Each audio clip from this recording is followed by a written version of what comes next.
Hello and welcome to Prairie Pulse.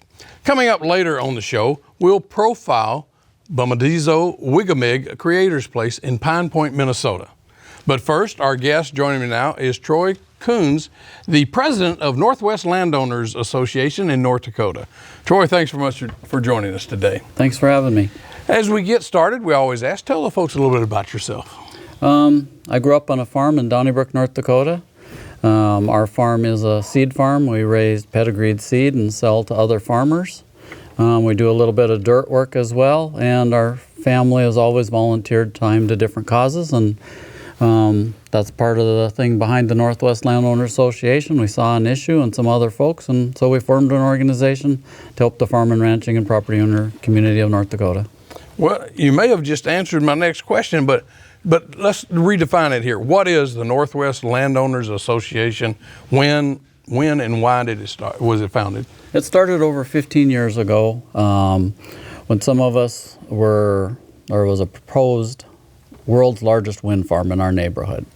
And so attended multiple meetings, saw things that I didn't think were proper. A lot of the properties owned by widow ladies, and these folks I felt like were taking advantage of those folks that weren't aware of all of the things that they should have. And so we reached out to the Public Service Commission and others and tried to deal with that. And that was a real education that showed me we needed an organization, we needed numbers, we needed members, and we needed to be more educated. And so we formed an organization to deal with the wind farm and other property rights issues. Yeah. So how many members do you have now? I think we've probably picked up 50, 60, 70 probably in the last 2 weeks. So I'm not sure right now, probably around 600, 700. Okay. I understand you're thinking about, or you're doing a name change? Yeah, so we started in Berthold, Stanley, North Dakota area. You know, we started in a garage with just a couple of us sitting around trying to figure it out.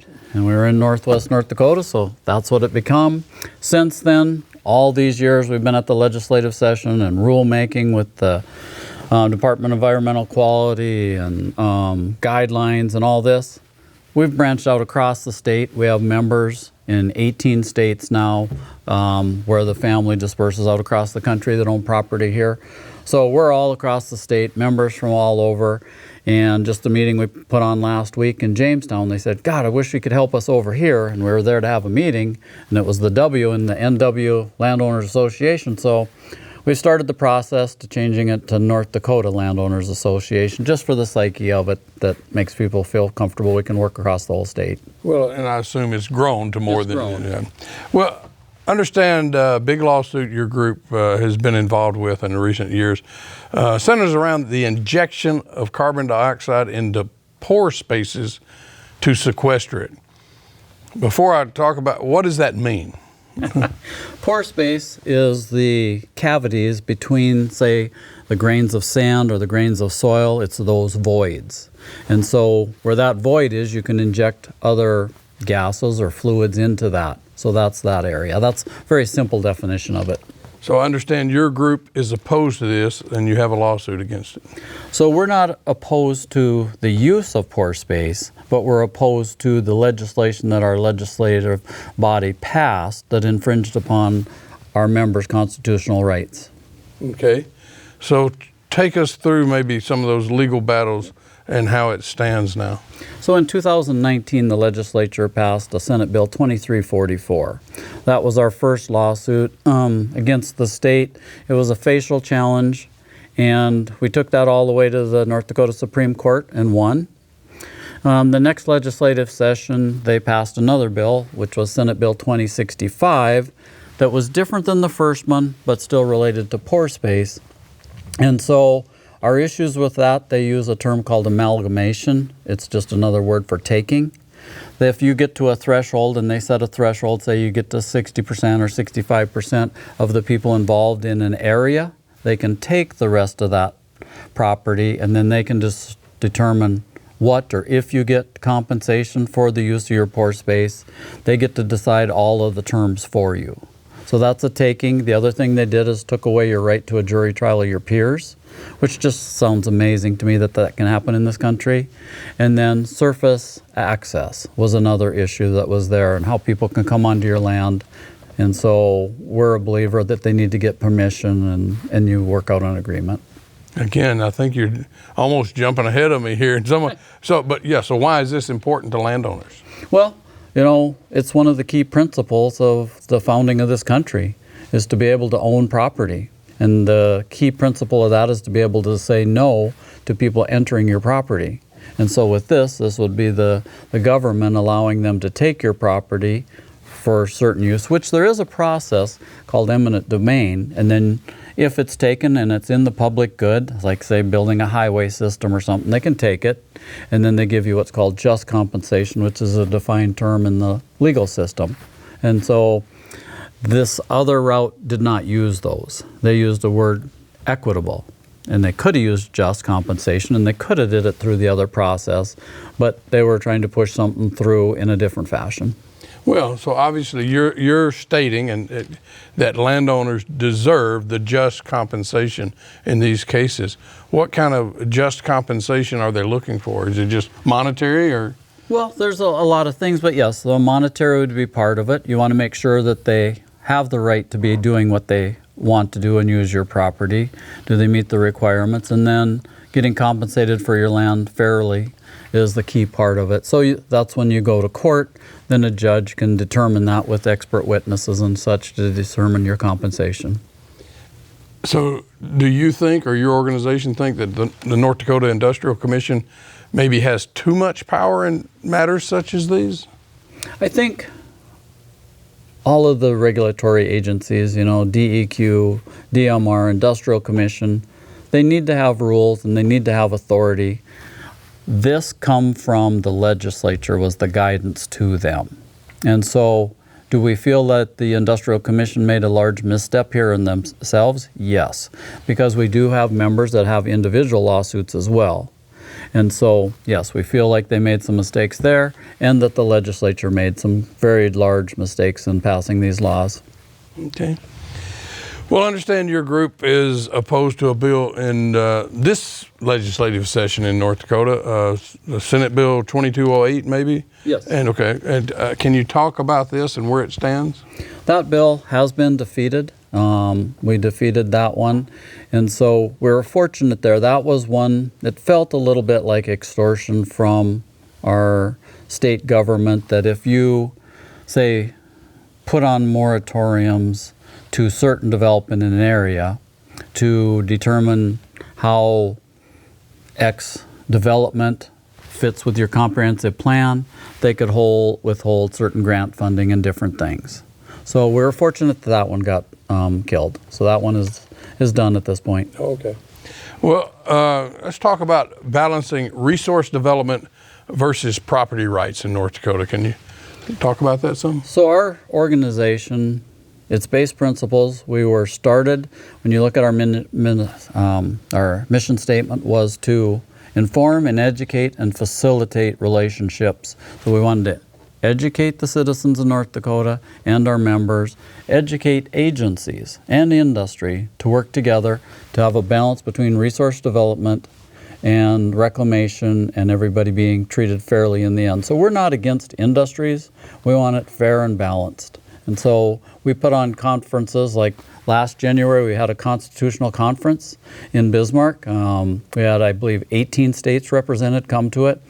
We had attorneys from Missouri and Colorado and all over the country, Wyoming, come and spoke about different constitutional issues and issues taking place across the nation and in North Dakota. And it was an environment that a lot of these people could come into that they hadn't had a chance to before. We're going to have another meeting this coming January, and I believe the focus of that one would be emerging industries, because they usually talk about 80 to 100, $120 million worth of investment in the state in a biennium. The current talk is 100 million or 100 billion. So a drastic change, and with that, there is so many emerging industries that even our government, the regulators, the citizens, and our members aren't versed on. So we're going to look at getting in key speakers and have educational elements. I mean, you're talking about lithium and saltwater brine that, goes downhole right now. We may be using some of that. Rare earth minerals in the coal seams and other places, data mining, Bitcoin mining, battery storage, CO2, cavern storage, there's a litany of things coming that most of us aren't versed in. So a lot of things happening. And a lot of things there you said probably bring up more questions to ask, but we'll stick with what I got here for the moment. How does your group try to protect mineral owners' rights? So we are a property owner group, but most of our surface owners and property owners do own minerals as well. So we, in our last survey, mineral ownership, some of the questions there come to the top of the list, and we've looked into a lot of different things because right now there's kind of an epidemic in the energy industry with a lot of deductions being taken out of people's royalties for oil and gas. And the definition of a royalty is a cost-free interest in something, and now there's a lot of deductions. Some places aren't doing it. Some places are taking 60%. And so that's an issue there. That's a very large issue to deal with.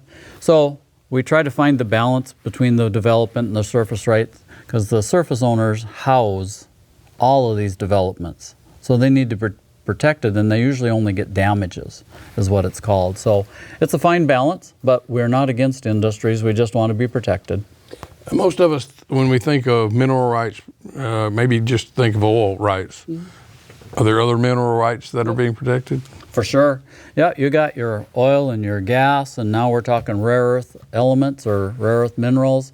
That's an emerging thing. We're negotiating really hard right now at the Capitol with the coal industry and the electric producers and our membership and the senators at the moment to try to figure out a bill which is called 1459. And that's dealing with these rare earth minerals, and they want to pass legislation to set up a structure with the Industrial Commission to work on that. We're asking to keep it constitutional. We gave our legislature and the governor's office, attorney generals, DMR, DTL, a legal memo done by Derek Broughton and Charles Carvel on all the pitfalls of what they're producing here in this document, that we feel like there's a massive legal challenge and an unconstitutional taking and interjecting into contracts, say, a percentage or definitions when these were signed, back in the 50s. So some big issues there that we're dealing with too. Yeah. How's your group been involved with, say, wind farm development? Well, back in the day when we started, that was why we started. They were looking at the world's largest wind farm in our neighborhood. And so we saw some real issues with how that was going and some of the contracts, things that we thought were very unethical. And so we got together and come down to the legislature. There was a few of us, didn't go well for us. Went to the PSC, that was a struggle. Then we determined we needed to have an organization, and we deal with everything now. It was wind. When oil hit right after that, it just shoved us to the front of things. A lot of other groups don't take these challenges on, and so we're taking on all of these, from the Red River Water Project that's coming forward and a bunch of others. Mm-hmm. Can you talk about how your group is nonpartisan? Yep. Just had that conversation with a senator today in their office, and that was mentioned at our constitutional conference, where we had people from different states there that were strong to the Republican, strong to the Democratic. We never talk about any of that. We're issue-based. We're talking about issues, so we don't get into any of that, and so people feel we're very forthright, honest about our issues, and we never allow that to enter in any political. Okay. Former North Dakota Governor Art Link famously talked about when the landscape is quiet again. What did he mean by that?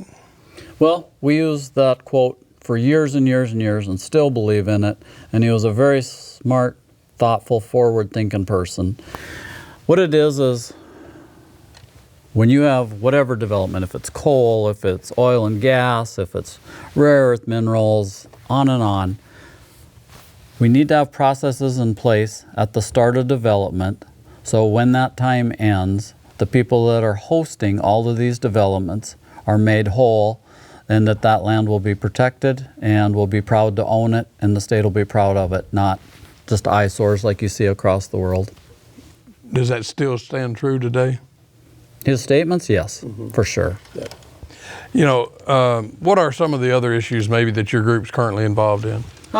We're working, like I said, on power lines, pipelines, water issues, rare earth minerals, just on and on. Like I said, lithium and saltwater brine, reclamation on oil well and gas sites. We're trying to get the DMR more reclamation specialists. In the oil and gas industry, there's one reclamation person for the whole state. And in the PSC, there's 10.5 people for coal. Well, the size and scope of the oil and gas dwarfs the coal. So it seems like kind of counterintuitive. You got one person here, and this is about 60% of our economy now. So we feel like we should be able to have more reclamation specialists. So when you start the reclamation process, that's the day that disturbance happens. We should have a plan and how to do that. So in the end, the suitable plant growth material is there, and we can reclaim this back to productive use again. So how do you monitor oil wells in the state and the oil drilling? So, you know, that is done through the Department of Mineral Resources. They have inspectors that are supposed to go on site and watch the pumping in the tanks and the sites and the berms, and if there's pipe being placed, all of that. There should be more of those as well. If you do the math on that, it's impossible for them to get everything done that should be done. I'm very excited to work with our new director, Nathan Anderson. I think he's a good guy. I feel some good things coming. He seems to be saying the right things and trying to do the right things. So why is it land is important in this state? Well, it's one of the key principles of why this nation is what it is. You know, it's a dream of people to own property and be able to develop it how they see fit. And the key thing to that is you can say no to somebody entering your property. It's one of the key constitutional principles. Yeah. You know, how busy are you with all that goes on with your organization? There could be 6 of me, and I couldn't keep up. We are sprinting as fast as we can. So many emerging things happening. We are in the game. We're at the legislative session constantly. We are a real factor, like the past majority leader in the Senate said. Before you guys existed, it was the legislators and industry talking and making a decision. Now we have the third party that can come in and represent the other side. And so we feel like we've made a lot of positive changes that way, but yeah, there's so much happening, which is great. It's opportunity. With this much opportunity, we're very blessed in the state. But with that opportunity comes all of the pitfalls and risks that you need to be versed and educated on as well. You know, we've talked a lot about it, but do you find that sometimes landowners aren't really aware of their rights and the laws pertaining to the land? All day, every day. You know, we don't have enough attorneys in this state that are experts in all these different fields. You know, you can go to a lawyer and things are legal, but are they just? So we need a lot of lawyers that work with us and be better versed in it. Most people aren't. Farmers and ranchers are farmers and ranchers for a reason. We're out there, we liked our solitude and doing things. So when this comes at you, one of the key things I find is a problem is, say a power line's going through. They work on it 5 to 7 years in advance. They give us a 30-day notice to get it figured out. Move us up in the queue. Allow us the time to do our due diligence. Yeah. Troy, we are out of time, but if people want more information, where can they go? They can go to Northwest Landowners Association, and all of our board members are there. Our executive director is listed there. My personal phone number is 701-721-4258. Give me a call, and we'll try to help you. Well, thank you so much for joining us today. Thank you. Stay tuned for more.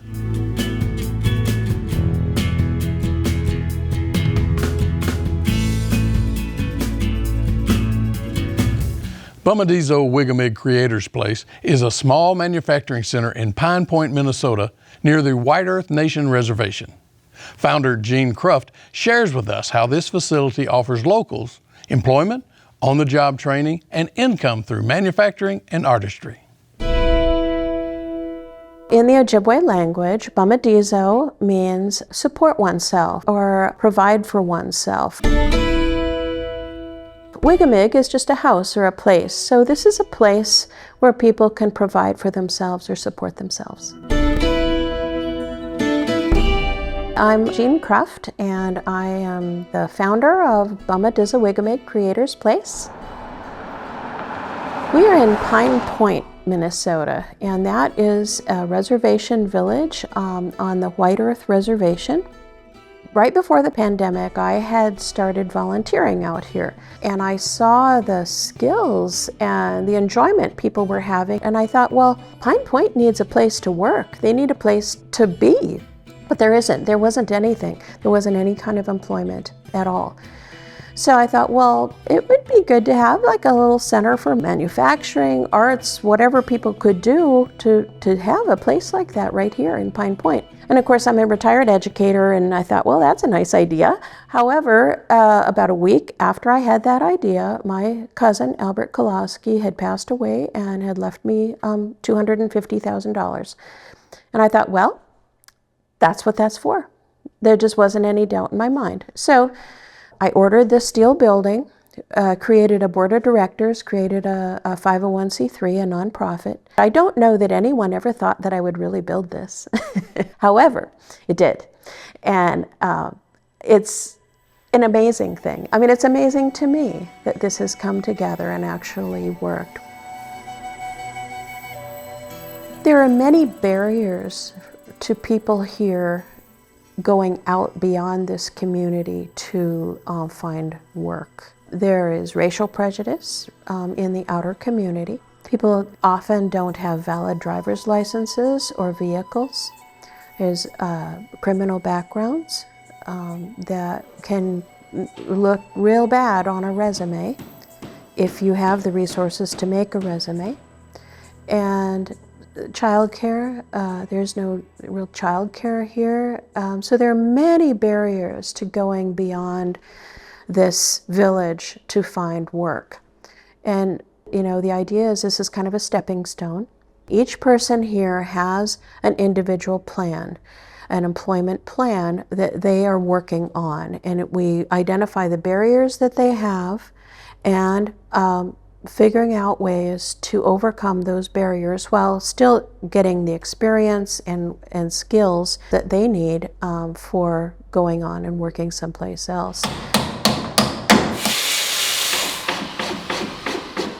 Well, we have 20 people from the Pine Point area. We have artists, visual artists. We have the people that are being trained in woodworking, people who are practicing the traditional arts with their beadwork and moccasin making. The big things that we can't ship, like the picnic tables and the park benches and the patio furniture, those have gone to parks. Different individuals have bought picnic tables. And so the big things go in the local area, but the smaller things, anything that we can ship, we put on our Creators Place Etsy site that is maintained by one of our trainees, Jeremy Mitchell. Just been amazingly good at figuring out how to do all that. Between the photography and the marketing and the sales copy and all of that, we have about 160 items on our Etsy site. So those things, they go all over the nation. A lot of things to the West Coast and the East Coast. And our wild rice, it's amazing how much goes to Hawaii. Who knows?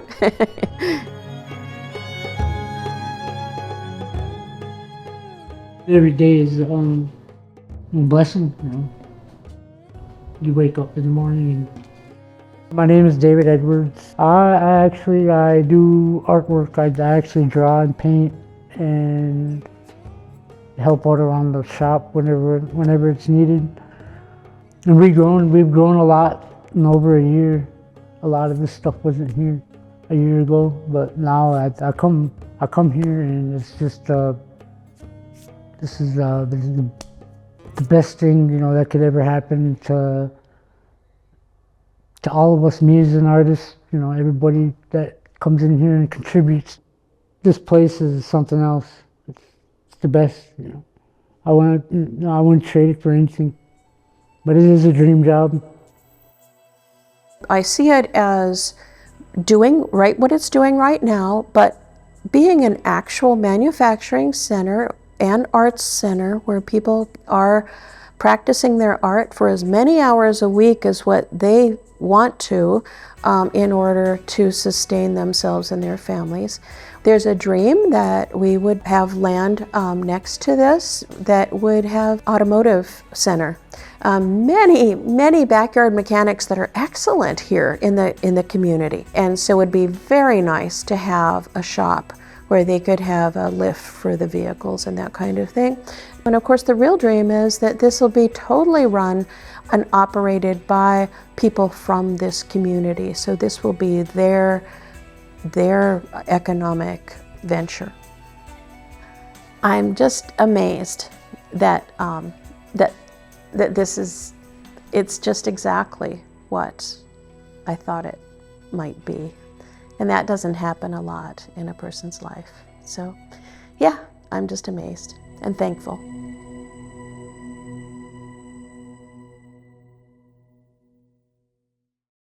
Well, that's all we have on Prairie Post this week, and as always, thanks for watching.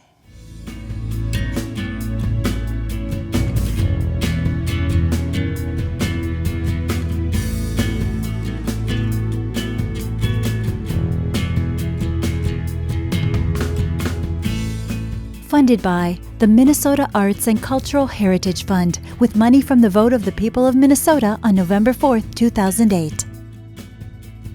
And by the members of Prairie Public.